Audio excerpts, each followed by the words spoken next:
Hey everyone, this is Jon McNaughton. I am in my studio right now and excited to talk about the topic of today, DeSantis or Trump. Now, this is the Patriot Art Show. That's what we call it. And, I just like to talk about my paintings and what's going on in the country and the world. And I've got my good friend and my producer, Seth Adam Smith, and he's with us today. And so I just want to relax and I want to have fun with this and just, talk about my art, my paintings, and the topic at hand, whether it should be Trump or DeSantis. So this is the sketch that I did today of Ron DeSantis. And I liked the quote that he had with that. I did this in my sketchbook. It says, "Whatever shape my future service takes, I look forward to doing my part to help get our country back on track." And so I do think very highly of DeSantis. What do you think about him, Seth?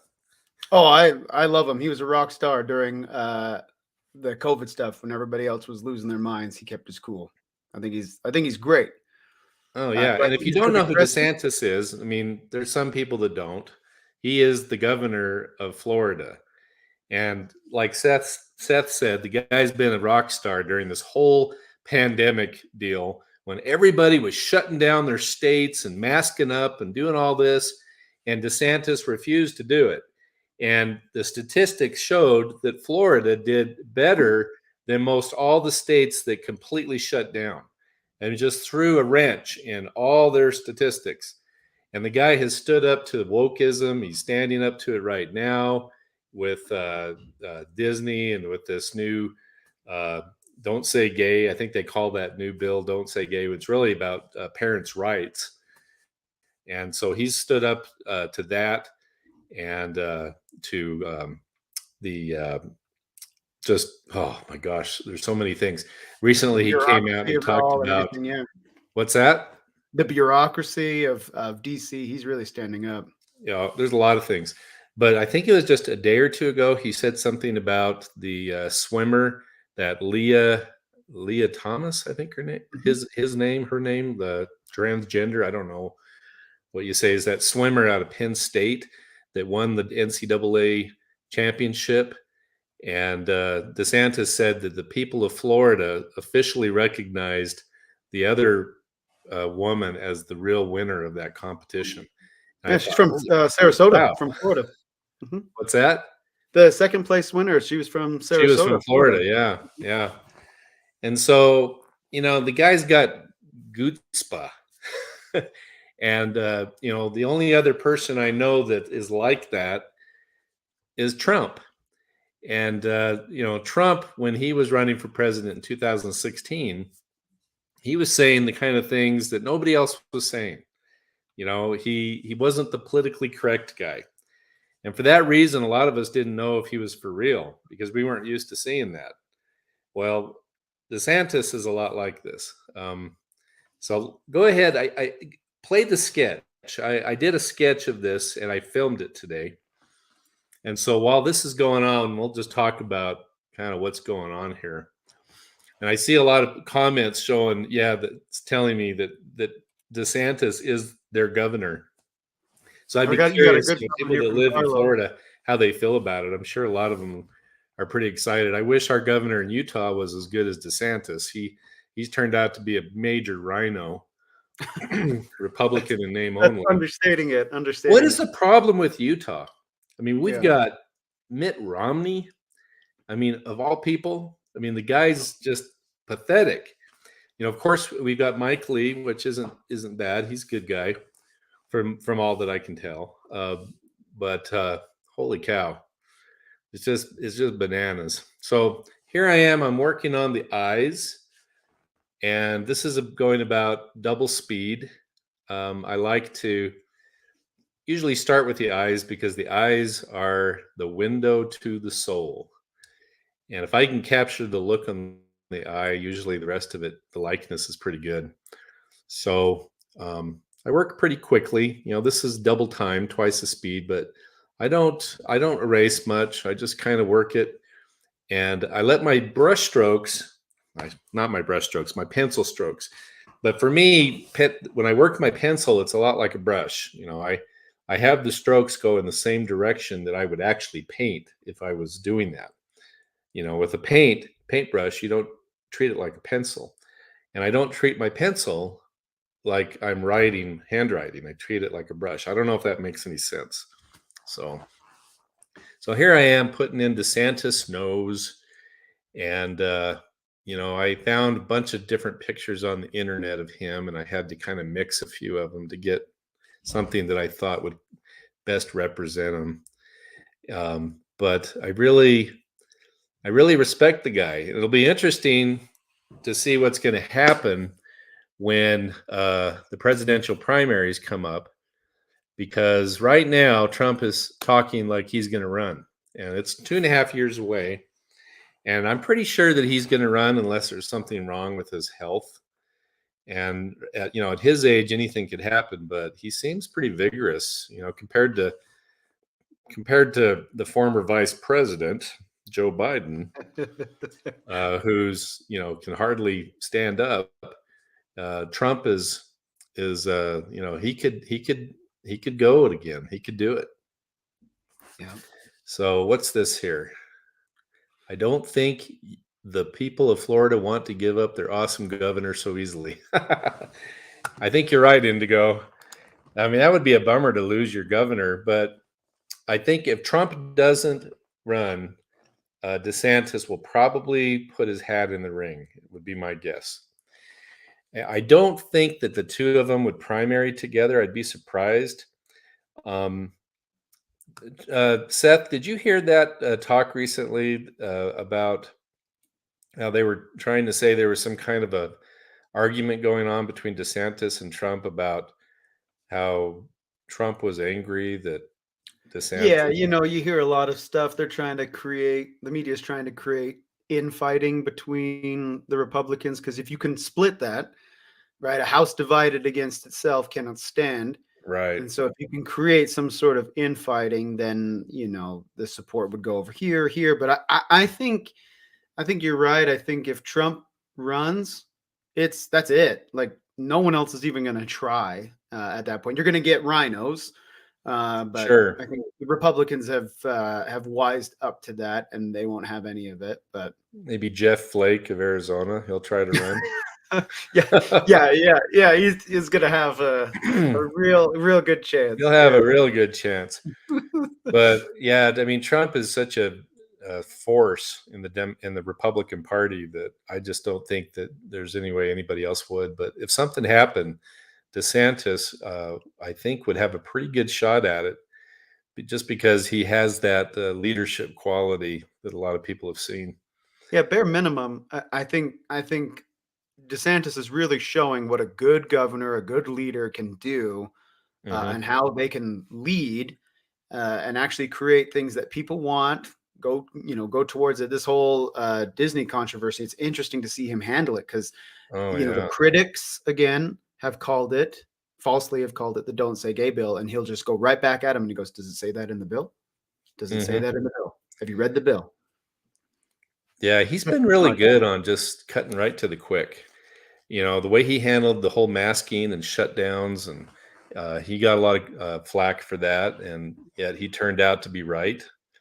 You know, not shutting down the state like other states did, and the way he stood up for parent rights. And like you said, this whole thing happening with Disney in Florida is like blowing my mind. I mean, here you have a company that's built around family entertainment, and yet they're supporting a bunch of different people that work at Disney that are pro pedophilia. I read that somewhere. The pro groomer bill is what they've been. Yeah, they're for grooming and all this stuff. And I read an article just a day or two ago where a lot of the conservatives that work at Disney, I mean, they've got thousands, tens of thousands of employees, and there's a good percentage of them that are conservative, and they feel like they're being bullied. They can't speak openly about what they believe because a lot of their supervisors and the people that are that are woke, that work for Disney, are aggressive, and they're given special treatment. And so, the culture at Disney is definitely moving towards the left like crazy. Like I mean, they're like Google, they're like Twitter. What's going to happen when they take it so far that people don't feel safe, with their children with Disney? I don't know what's going to happen. I'm just kind of throwing it out there, but it's kind of freaking me out. Yeah, it's interesting to see how, again, it comes back to leadership, because Florida's clearly got a great leader with DeSantis, but this new leader, and I forget his name. I knew Bob Iger, right, was the Oh former yeah, leader of yeah. Disney. But this new guy's clearly not a good leader at this moment, because the people underneath him are telling him what to do, telling him how to respond. And it's very interesting because you see a lot of parallels between that and Biden. Biden can't control anything. He can't lead anything. He's getting told how to lead by the people under him. Yeah. Well, Iger was definitely a friend of the left. I mean, he's moved the company very, quite far in that direction. And the new CEO, the new guy heading up Disney, I don't think that the apple falls too far to the tree from the tree. I've heard that there's some infighting between those two. They're not on good terms uh, for whatever reason, but they're just that company is headed that way with like a lot of other big companies in the United States and globally, and it's just really alarming, especially when it has to do with children and the fact, I mean, the way that these companies will cave to these leftist activists. They just, I mean, I don't understand it. Are they afraid that they'll be boycotted or canceled by other companies? I don't understand it. When you fear the mob, you don't. We got a Yeah. lot of questions from Justin Gray about McNifties. He's put a few comments in here. I think they're funny. He's left. I'm just going to leave this here. The McNifty Oh, the art. McNifty. Hey, Justin, thanks. I'm going to be talking about the McNifty release of the new collection at the end of this video, at the end of this this YouTube live, because I got a lot to say about that. And he So I suggested, appreciate you bringing that up. he did suggest, can we do Rhinos McNifties? A rhino's McNifty. That's kind of a good idea, actually. Okay, we'll talk about that at the end. A lot of people that are watching me sketch this and hearing us talk about DeSantis and Trump, all of a sudden we mention McNifty and they're like, "What is that?" It has to do with my selling NFTs. That's kind of the new buzzword, and it's crazy stuff, but it's a lot of fun, and I'll mention that at the end of the video. So Walt Disney would be horrified with what's going on there. Indigo said that. Yeah, I agree. Can you imagine if Walt Disney stepped into a time machine to today and saw what the Disney company has become? I mean, there's some things that he would probably be real impressed with, with some of the digital animation and how far they've come that way. But then, the disintegration of the family values and the kind of things that are pushed on our youth and all. I mean, I think he'd be sick to his stomach, honestly. It's kind of crazy to think about. So I'm finishing his clothing, and when I filmed me sketching this, I wasn't paying attention to my phone, so you can't see where I'm sketching. I'm down there below doing his tie and everything, but you'll see that as it comes up. It's fun doing the sketches. Hello from Kansas. You guys get a lot of tornadoes out there in Kansas. I've painted a few tornadoes in paintings. I like to think of, I like to come up with ideas that have like a symbolic nature in my paintings. And I had a tornado going on in the one I talked about last week, the Liberalism is a Disease painting, and it had a tornado in it in the background. So, yeah, she's probably thinking, I like Kansas. We're not all about tornadoes. Sorry about that. Okay. So, what else were we going to talk about, Seth? Well, here with DeSantis, I mean, what do you think? Do you think he is going to at least try to run, or he's I going to don't just know. wait? I think there's a good chance he might just sort of test the waters, and it'll be interesting to see the way Trump responds to anybody who throws their hat in the ring, because he's very aggressive as a competitor. Oh, yeah. And so, originally DeSantis was highly endorsed by Trump when he ran for governor, and that was a part of the reason why he was successful. And if he runs against him in the primary, I wonder if Trump will take that as a as a disrespect or not. I mean, that was part of the the fake news media's lie, was that was what was happening. With their little supposedly argument that they had. But I don't know. I kind of doubt it. I think he'll stay governor. There's a chance if Trump runs, he may ask DeSantis to actually run as his vice presidential running mate, because I sure know he's not going to choose Mike Pence. Yeah. There's rumors that Mike Pence might run. If you ever want, like, you're having a bad day, just go over to Mike Pence's Instagram page and read the comments on any of the pictures he's posted. Man, does he get those trashed? are some of the funniest comments. Oh yeah, people just go in there and trash him. yeah. You know who else gets thrashed on their Facebook posts? Is Mitt Romney. Oh yeah. I see his stuff pop up, and that poor guy, he gets, I mean, the people of Utah are just fed up with him. So yeah, that was the sketch, and that was fun. That was Rob fun wrote, to do. "Please don't paint Disney spinning in his grave. I could never unsee that." Oh no. Well, you know what happened to Disney when he died. We won't talk about that, right? No. Nope, we're not. No, I don't want to know. You know what I'm referring to? There's a lot of funny. He believes that he could live again, right? Didn't he get his cryogenically frozen? Yeah. Right. Yeah. So that was interesting. He was a kook. He was a little bit of a kook.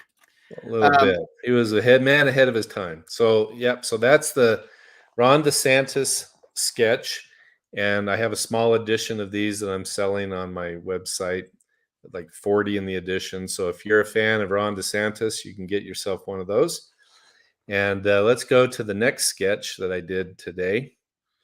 This one again was of President Trump. Okay, let's go down and to Trump. Seth's going to put that one up. Yeah, there it is. Okay. So, these sketches I do in my sketchbook, and they're usually inspired by something that they say.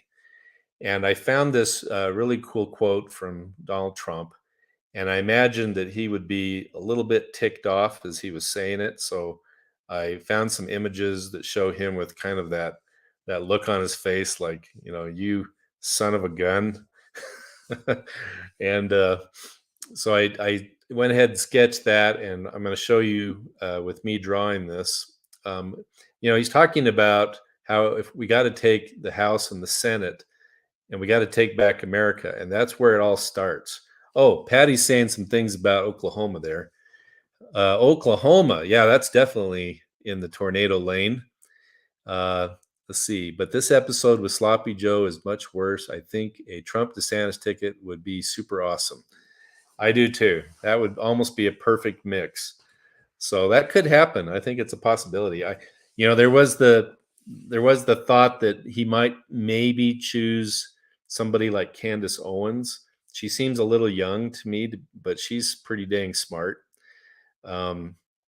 So we'll see what happens there. You remember when she was interviewing him a while back, she made that joke about it.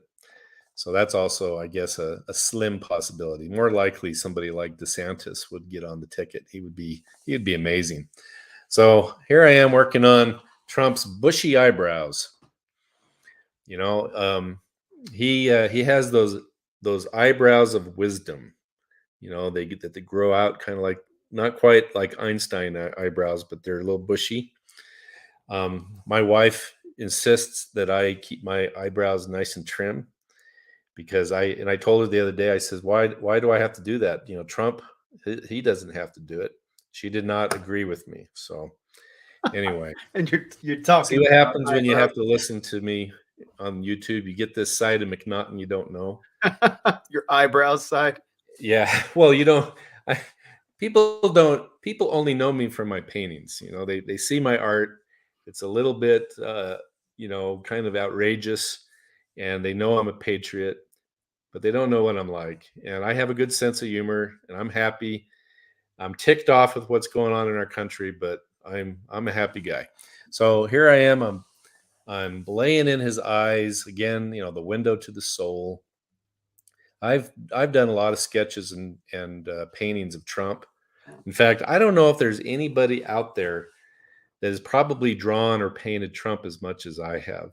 And if there is, they're not as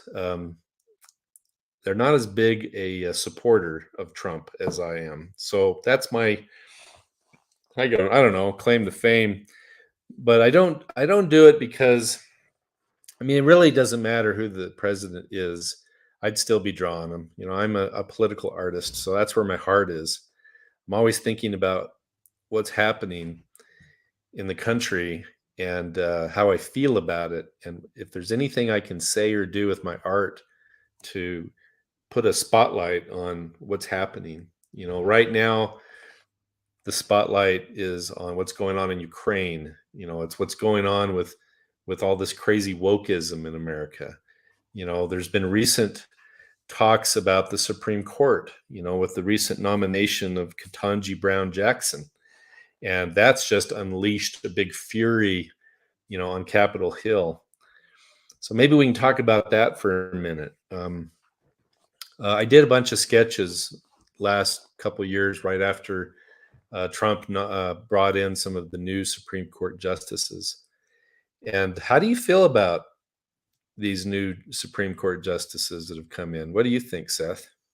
Do you want me to show those sketches pull you up did?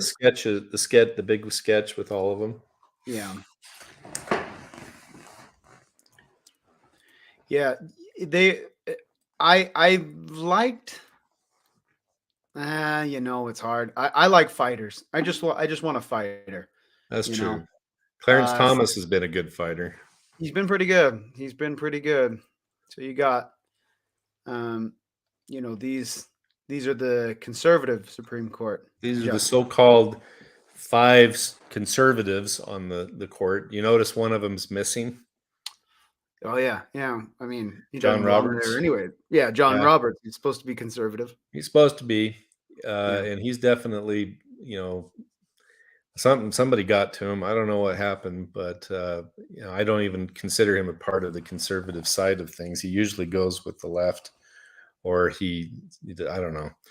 But these are the 5, and some of these I haven't been too happy with since they've been in. Some of their decisions. I won't go into all that here, but to think that another Supreme Court justice has been nominated, this woman, Ketanji Brown Jackson. She seems nice enough, but boy, I think she's going to be a doozy if she gets put in. I don't see any reason why she won't be. They've been finding some. I mean, just the fact that she can't even define what a woman is extraordinarily troubling. If you can't define something as simple and basic as that, how are you supposed to solve complex issues? Well, she's not a biologist. Right. If she was a biologist, she might be able to define it. I mean, is that just nuts? Well, I was texting a friend of mine, and I was like, well, so if that's the basis, then Joe Biden said he was going to select a Supreme Court justice on the basis of whether or not they were female. So he's not a biologist. And you're not a biologist. How would he know? How does he know? How do you know? How does she know? This is so confusing. It's insanity is what it is. It just blows my mind. So yeah, she's probably going to get the nomination, and we're going to have another person. She is replacing a liberal justice, so it's just 1 for 1. She won't make any statement regarding whether or not how she feels about stacking the courts. And she's we're going to have another activist judge, I think, in the Supreme Court. So Biden broke many laws by saying he will only nominate a female Black justice for the Supreme Court of the United States. Biden basically committed a crime by discriminating. Isn't that true? Isn't it? It's just so it's so ridiculous to me that something as important as selecting a Supreme Court justice, the thing they look at first is their gender and their race. They don't look at all the different people in this country that are the most qualified. They look at gender and race. That tells you everything you need to know right there. I mean, it just, okay, you can feel my frustration. I got to paint something right now. I got to figure out what I'm going to do. So these are some sketches that I've done of some of, close-ups of these different Supreme Court justices. I didn't do all of them. I just did some of the more conservative ones. Here's Justice Alito, and he had a nice face. He was fun to do. Nice face. Looks really depressed. Okay, I don't look at that. I some faces are just fun to do. Okay. And that hair wave across the top, those eyes. He looks like he's on the verge of becoming Emperor Palpatine. That's what I'm seeing. Oh, come on. All right, go to the next one. Okay, Justice Clarence Thomas. He's awesome. He recently they were saying he had to go into the hospital for some kind of infection. People were speculating that he had COVID.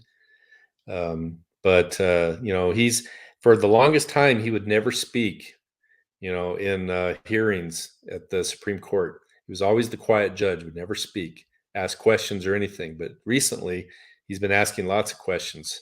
Yeah. So I always wondered about that, if maybe he felt like he needed to be quiet because, they were coming down so hard on him during the hearing, when they were trying to decide whether or not to allow him to be a Supreme Court justice. But now, after seeing what happened to Kavanaugh and everything, he didn't get creamed the worst. I mean, Kavanaugh is the one that got it the most. So I don't know, just a theory. I don't know. He's just been very vocal lately. But it's interesting because the person who has led the charge, I believe it's called borking, where they go after the Supreme Court justice. The person who popularized that method of going after judicial nominees, Joe Biden. Every time. Can you believe that? Yeah, and now they're saying, well, we should be nice. We should be nice to. Of course, you're saying that. That guy is such a schmuck. People look at him right now and they say, we shouldn't be so hard on Biden. It's elderly abuse. That guy, he is not a good guy. He's been a bully for a very long time. For a long, long time. Yeah. And so I don't feel bad about it. I've got some good paintings coming down the pike. I can't wait to release. You're going to have fun with these. So anyway, let's do the next one. Look at the next drawing. Okay, Neil Gorsuch. He's definitely conservative, yet a couple of the rulings he's done recently, I thought were not. It could have been a stronger conservative position. I still don't understand exactly why the judges didn't make some comment, at least, about the election, about some of the ways the states handled things, that they didn't follow their guidelines. I guess they just want to leave it to the states to make those decisions. But it was a little bit disturbing. Okay, go to the next one. Yeah. Kavanaugh. Yeah, what a disappointment this guy's been. Oh, yeah. I mean, they slandered him. They slandered him with no evidence, no proof, on all these really crazy charges. And they had the poor guy in tears. Yeah, they literally, before the eyes of the public, they turned him into a jellyfish. And so that anytime an important case comes, he's going, oh, no. I hope he doesn't turn into another John Roberts. That's what my worry is. Okay, let's go to the next one. Amy Coney Barrett. I like her. Yeah, I like her too. There's been, I think, one or two rulings where I was like, really? But she cited her and Gorsuch and Kavanaugh. They all kind of took an easy back seat on some of these. So we'll see what in the future happens. I hope that she ends up being a strong conservative, like Clarence Thomas and Alito and What's the other one that passed away?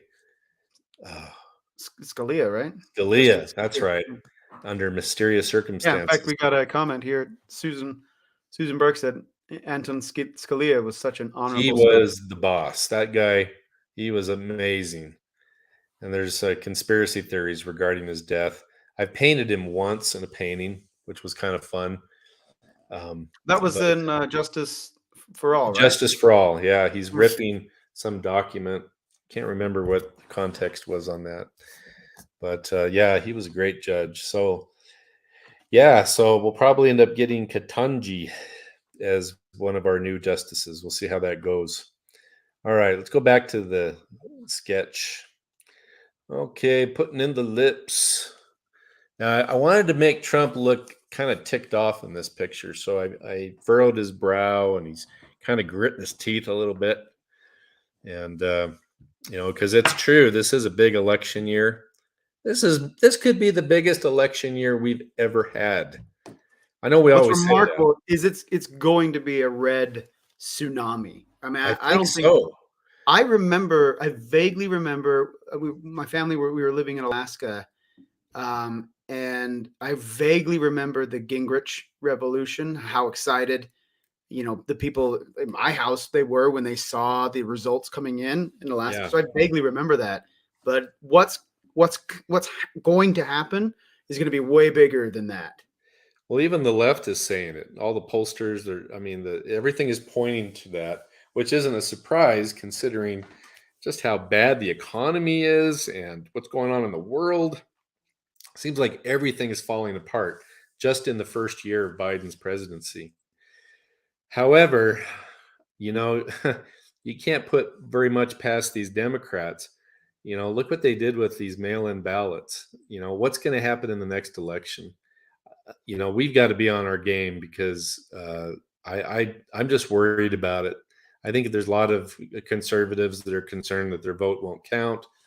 What kind of games are being played. Although I think it's less likely to have the same impact in an election that's more about state representatives than the presidency. I think that you're going to see a lot of positive results, if I had to guess. I know there was a lot of activity in Virginia during the election that just barely happened. Mm-hmm. And there was a lot of volunteers, Republican volunteers, people from the right, or even just centrist, who were there at the polls, watching the polls. Watching so the polls. Shenanigans. Yeah. And that whole state went red. I think you'll see more of that in this election, which is good. Mm-hmm. But gosh, so much can happen between now and November.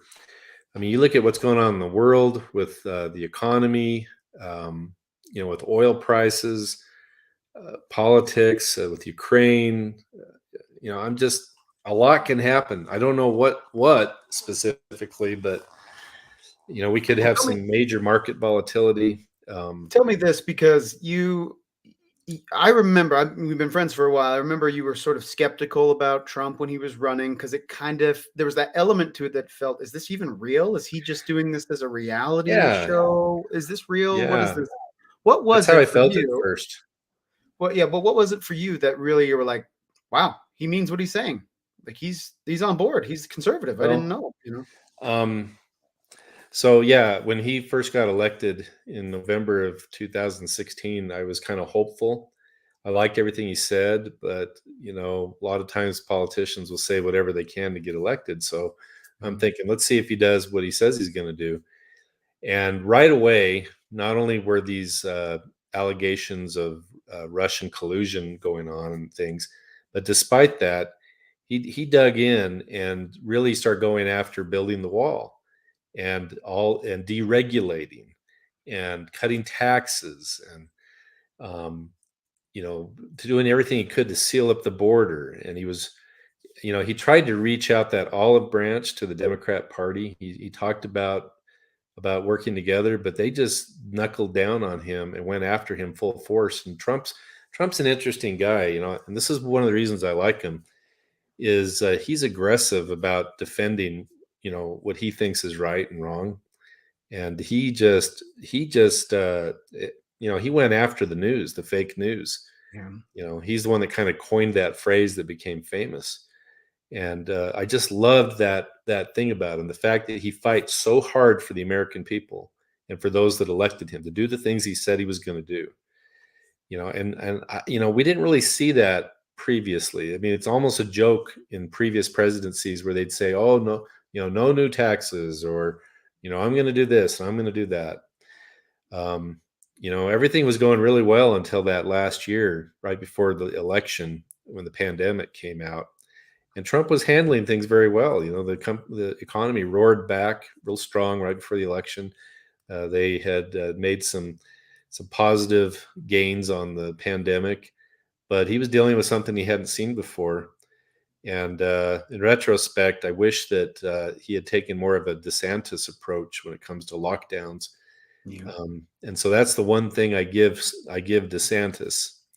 That's the one thing. He's been a good governor, and he handled the pandemic like a boss.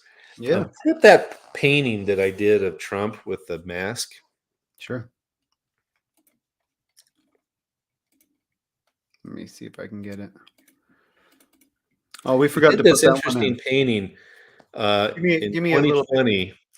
I did this painting in 2020 of Trump, and it's called The Choice. Did you find that one? Give me a second here. I'm going to have to pull it up. We didn't put that Okay. into the PDF, so just give me a second. Yeah. So I did this painting called The Choice, and it has Trump, and he's got a mask on, but you can't tell if he's pulling it up or pulling it down, because I'll have to admit it, I am an anti-vaxxer. I am not in that camp at all. And I don't even like that term anti-vaxxer because it's almost derogatory. I'm for people having choice, the choice to choose whether to take a vaccine or not take a vaccine. And I feel like the government has mandated way too much and taken away too many liberties with this whole pandemic. And so, Trump, when I painted this, I believe that he had a choice whether to mandate that there would be lockdowns, or that people would have to wear masks. And I felt like he did the best he could to protect the country. He tried to do that warp speed program with these different pharmaceutical companies to create a vaccine. However, I'm one of these people that is very uncomfortable with the whole vaccine thing, and I won't get into that. But this painting I did called The Choice, there it is. He's standing in front of this shadowy American flag. He's got a spotlight on him as he pulls up his mask or down his mask. And that's the question. What's he doing? And Trump, when he started getting back on the speaking trail again this last year, he would talk about all the things that Biden was doing that weren't good, and he would talk about the different things happening in the world, and everybody was cheering except when he talked about vaccines. And then you'd hear this like either hush or you'd hear some booing in the crowd. And Trump was kind of confused about that because they had done some amazing made some amazing strides in getting the vaccine passed through, when normally it would take a few years to do that. But it's one of those things where I think he's kind of getting the sense that his base is not really hip on being mandated to have to wear masks or even vaccines. That should be our bodies. We have the right to choose what we do to our bodies. And we're not talking about pro-choice here. We're talking about a vaccine. And so I think that this painting kind of reflects that time in our history when this pandemic was happening. And I think it's an interesting painting. It was to me. I remember when he got COVID and then he recovered and he came back to the White House. They had that video where he walks into the White House, he walks out to the balcony and he takes off the mask. And what's crazy is like Look, I was nervous about COVID. My wife worked the COVID floor as a nurse, a Sure. CNA. So I got it. Like I understood the risks and everything. But to see that, I was actually inspired. I was like, yeah, we don't need to live in fear. Like we just need to move Yeah. forward. And then to see the media response to him, and I was like, okay, that's it. Like that's where you know where the enemy is, because they were all about they're doubling down on fear, fear, Right. fear, fear. We have to be afraid. And he was saying, look, I got it. We can't be afraid. We can't live Yeah. this way anymore. Fear is how the enemy always controls you, through fear and discouragement. And so as we look forward to these elections in November of this year and in 2024, we can't be afraid. We can't be afraid that the left is going to cheat or do this or that, which they will. We just have to rise to the occasion, and if we're hopeful and we're not afraid, I think that we can take back this country. I really do believe that. I have a strong conviction of that, I guess you could say. So go back to the sketch. Did I finish it? You're getting close. Getting close there. All right. So this is relaxing for me when I draw like this. Of course, I'm going double time. I don't quite draw that quickly, but I am fast. Well, I remember when you first started sketching, and I knew you were sketching like little things just so that you could make a painting. And then you'd sort of just file away or toss away the sketches. And I said, Yeah. John, if you could sell these sketches, why are you throwing these away? And now you do it all the time. I thought nobody's gonna like those. I mean, they're Yeah. just little sketches like this, and I would put them in my Manila folders. I'd file them away, and I'd use them to give ideas for future paintings. And there's just so much going on in politics recently that I don't have time to paint everything. I mean, I only do usually between 6 and 10 original paintings a year. And so a lot of my ideas, I sketch them out, and I do hundreds of sketches. So yeah, I've already sold this sketch, and I've sold the DeSantis sketch. I just did it today, and they usually sell pretty quickly. The prints, I'll usually sell them out in a day or so because I don't do very large editions. And these are Unreal. just my way of making something special available. I'm working on some new paintings. I just released the one, The Emperor Has No Clothes, which has had a pretty popular response for obvious reasons. It's kind of funny, but again, it has serious undertones. And I'm going to do some very patriotic paintings in this next few weeks. So I'm excited about it. So this is the year we take back the House. This is the year we take back the Senate. Can you imagine that? That's what we're going to need to balance out this country, at least to start getting things where they need to be. This is the year we take back America. It really is true. I can't even think about what would happen if we don't. So let's talk a little bit, switch gears. That's the sketch, but I want to talk about the NFTs for a minute. Okay. Um, okay. There's an NFT. Let me explain what an NFT is. This is a whole different thing. The flavor of this art is a lot more kind of playful. Okay. An NFT is technically it stands for non-fungible token. It's a cryptocurrency type of art. You may have heard about it a little bit in the news. And people see, well, I just finished a Trump NFT collection, and there's about 4,500 of these different Trump images in the collection. Each one's different. And now I'm getting ready this on the 28th of this month to release the Biden collection, and it's based on The Emperor Has No Clothes. So it's the same face.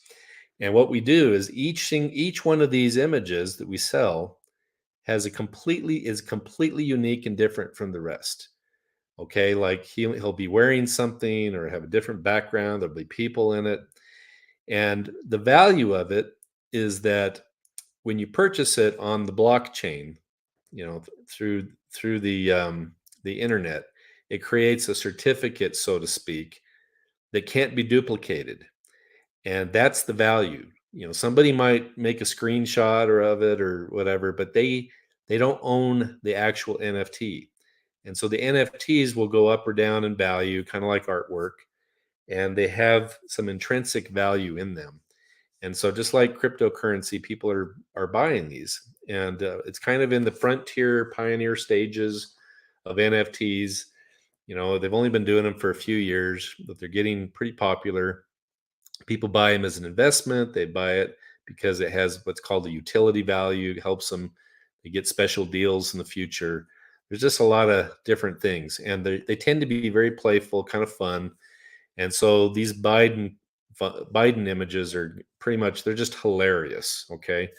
And if you want to find out more about these McNaughton NFTs, you go to mcnifty.art.